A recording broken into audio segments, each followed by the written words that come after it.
It's no secret that the mind can play tricks on us, and in fact, your mind is one of the most powerful assets that you have.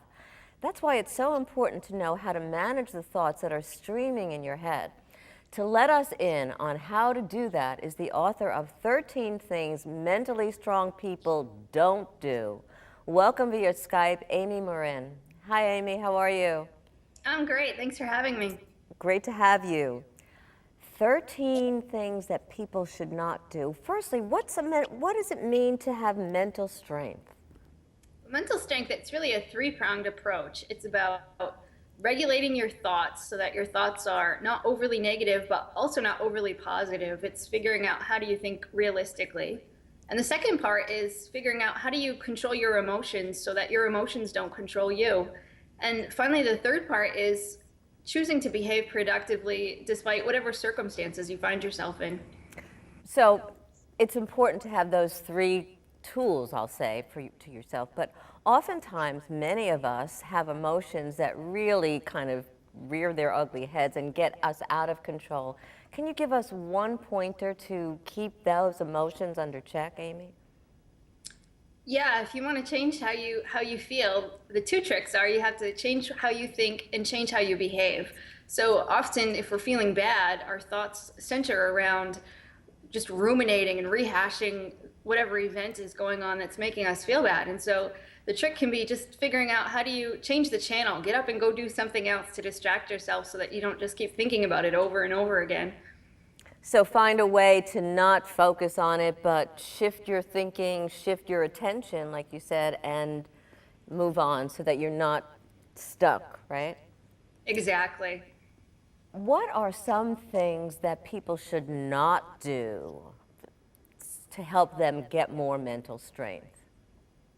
Well, the first one on my list is that mentally strong people don't feel sorry for themselves. And certainly when we encounter tough circumstances, it's normal to feel bad or it's normal to grieve when something sad happens.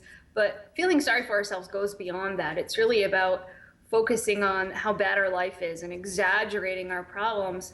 So the trick becomes how do you let go of self-pity? And one thing is you exchange self-pity for gratitude. And by choosing to be thankful for the good that you have in your life, even when you're going through a rough patch, can make a huge difference. You know, that's important. So I like to tell my clients to have that self-pity party for maybe 30 seconds or 30 minutes or whatever, but then move on, like you say, right? What else? Yes. What else do people do that need to have strong mental powers, mental strength?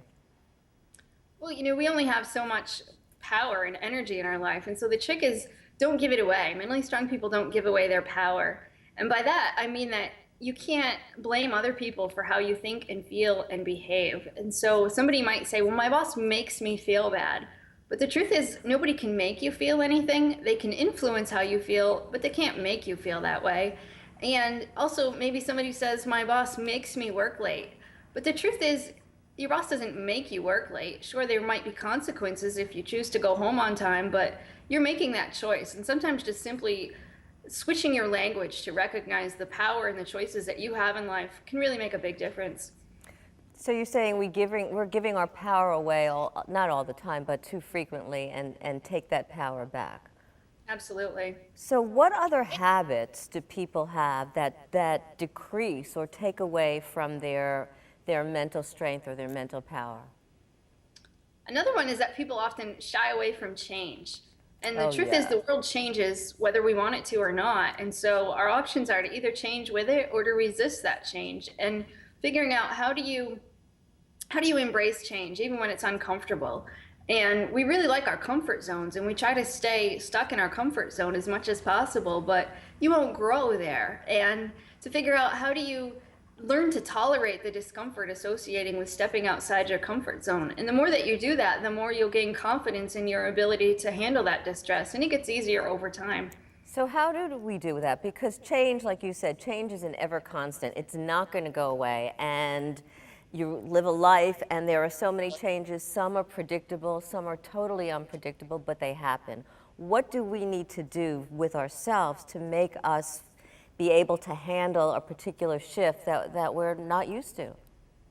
One thing is to examine the thoughts that we have. Sometimes we over exaggerate how bad things are going to be, where we tell ourselves it's going to be horrible, or we underestimate our own ability by saying, I can't handle that. I can't handle change. It's too scary, too risky. And so to really be able to look at the situation much more realistically and to remind yourself, I can do this and I can handle it.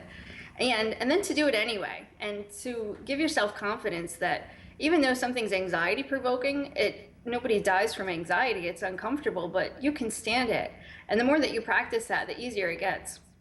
You're talking about practicing it and also making something like that a habit so that it gets comfortable and we get familiar with it and we can continue with it. Is that what you did in your own life to be able to handle change and to develop that mental strength? Yeah, when I sat down and I wrote my list of the 13 things, it was really a letter to myself. I'm a therapist, and so I inherently knew a lot of these things, but I had gone through a series of tragedies. My mother had passed away very suddenly, and then I lost my 26-year-old husband very unexpectedly as well. And then a few years after that, my father-in-law was diagnosed with terminal cancer. And I sat down and I wrote this list of the 13 things mentally strong people don't do as a way to remind myself of all the bad habits I had to avoid if I wanted to stay as strong as possible while I faced my circumstances. And you did, and you've become stronger, and you're really teaching other people how to develop and keep that mental strength. Thank you so much, Amy. Thanks for having me. My pleasure. Still ahead, owning a home is an investment, right?